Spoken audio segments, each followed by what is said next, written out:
नमस्कार स्टूडेंट्स, आज इस क्लास में हम बात करेंगे महाकवि कालिदास जी द्वारा विरचित अभिज्ञान शाकुंतलम की सामान्य जानकारी।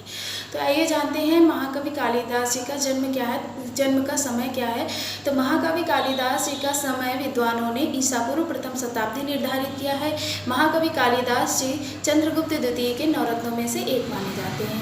महाकवि कालिदास जी की 7 रचनाएं हैं, जिनमें से इन 7 कृतियों में से 2 महाकाव्य माने गए हैं, जिसमें से रघुवंशम 19 सर्गों में निबद्ध है और दूसरा है कुमार संभव, जो कि 17 सर्गों में निबद्ध महाकाव्य है। इसके अतिरिक्त 2 गीत काव्य लिखे हैं, जिसमें से मेघदूतम, जिसे हम खंड काव्य भी मानते हैं, 2 खंडों में विभाजित है। इसके अतिरिक्त दूसरा गीत काव्य है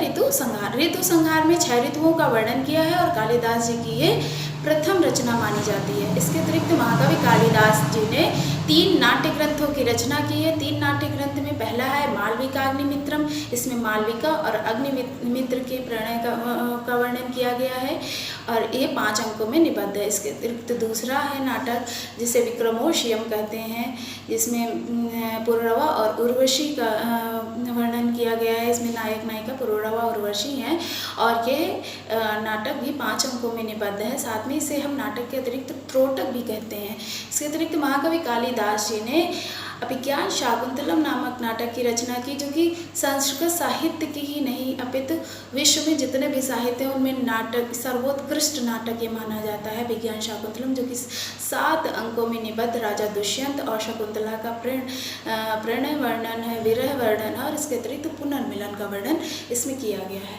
अभिज्ञान शाकुंतलम के लिए विद्वान कहते भी हैं कि काव्येषु नाटकम रम्यम तत्र रम्या शकुंतला तत्रापि चतुर्थो अंकस्तत्त्रिश्लोक चतुष्टयम्। अर्थात काव्यों में नाटक अधिक रमणीय है और उस नाटक में भी अभिज्ञान शाकुंतलम उससे भी अधिक रमणीय है। और उस अभिज्ञान शाकुंतलम नाटक में 4था अंक महत्वपूर्ण है, बहुत ही अच्छा है और उस 4थे अंक में भी 4 श्लोक जो कि महर्षि कर्ण के द्वारा शकुंतला के विदाई के समय में कहे गए हैं, वो उससे भी ज़्यादा अच्छे माने गए हैं। इस प्रकार से कवियों ने प्रशंसा की अभिज्ञान शाकुंतलम की। इसके अतिरिक्त महाकवि कालिदास जी का ये अभिज्ञान शाकुंतलम ग्रंथ का स्रोत में देखते हैं हम कि महाभारत के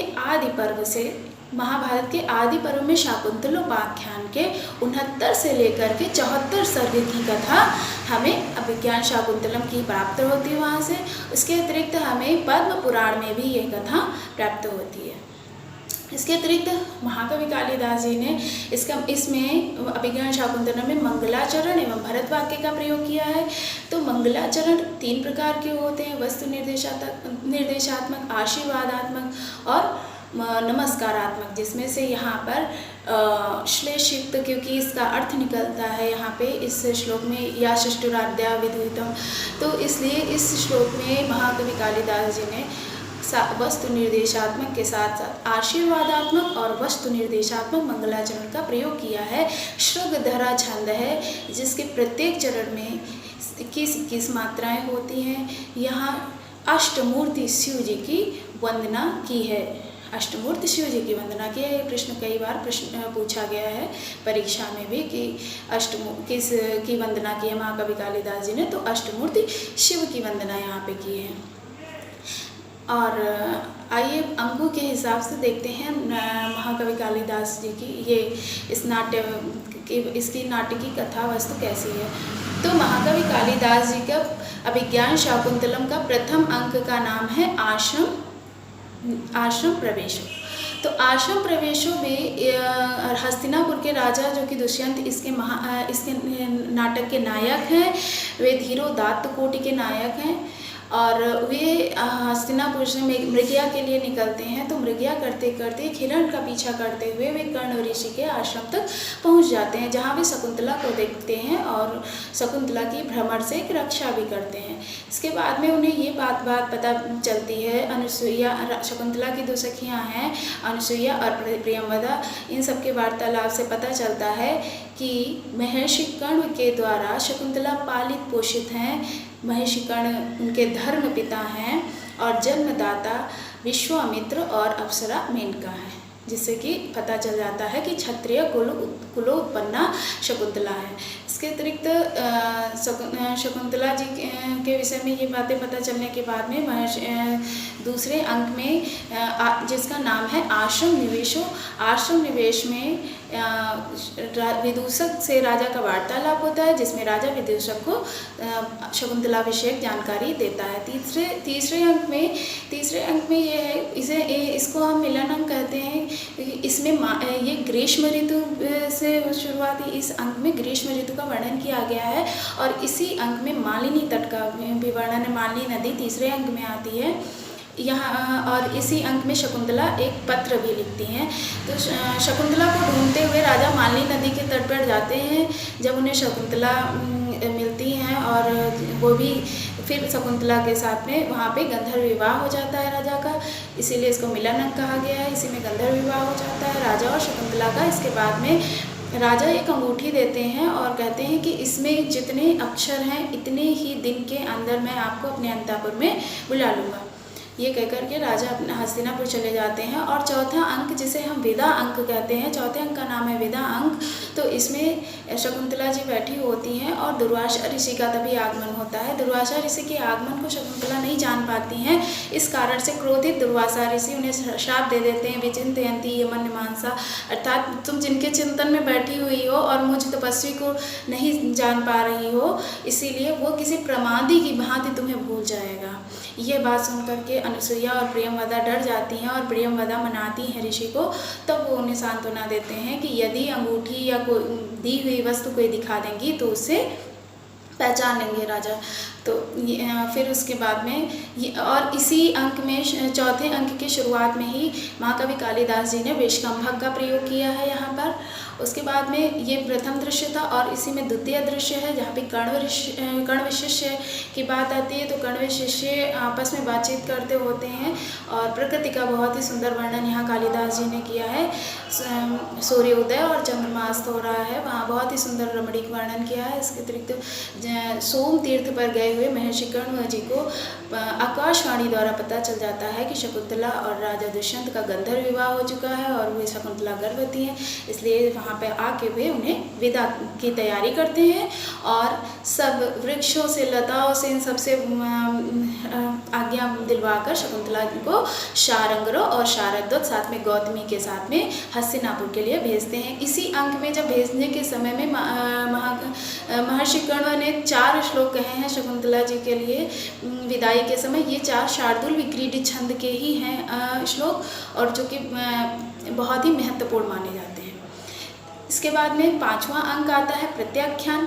प्रत्याख्यान अंक में हस्तिनापुर शकुंतला पहुंच जाती है। वहाँ शुरुआत यहाँ से की जाती है कि हंसपदिका राजा की द्वितीय पत्नी उनका गीत गा रही होती है, यहीं से शुरुआत होती है।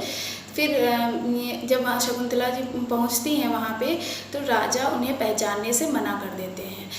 अंगूठी दुर्भाग्य से क्योंकि शची तीर्थ में गिर गई थी इसलिए राजा ने पहचान नहीं पाया। शारंगरो और शारद्वत छोड़ के जब चले जाते हैं तो ऊपर से एक आकाश मार्ग से अप्सरा आती है जो कि मेनका थी, माता थी शकुंतला की, वे उन्हें उठाकर ले जाती हैं। इसके पश्चात में 6ठा अंक जिसे पश्चाताप कहते हैं, पश्चाताप अंक में महाकवि कालिदास जी ने प्रवेशक का प्रयोग किया है धीवर के रूप में।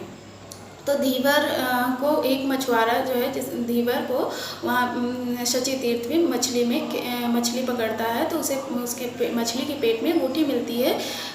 वहाँ से अंगूठी राजा को प्राप्त होती है।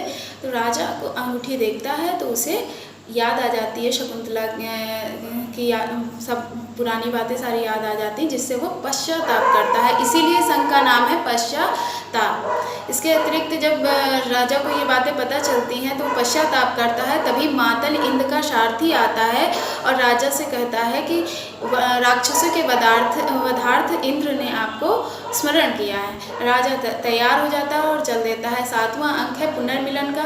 पुनर्मिलन में राजा स्वर्ग में जाता है और वहाँ युद्ध होता है जिसमें राजा विजय प्राप्त करके वापस लौटता है। वापस लौटते समय मारीच ऋषि का आश्रम पड़ता है।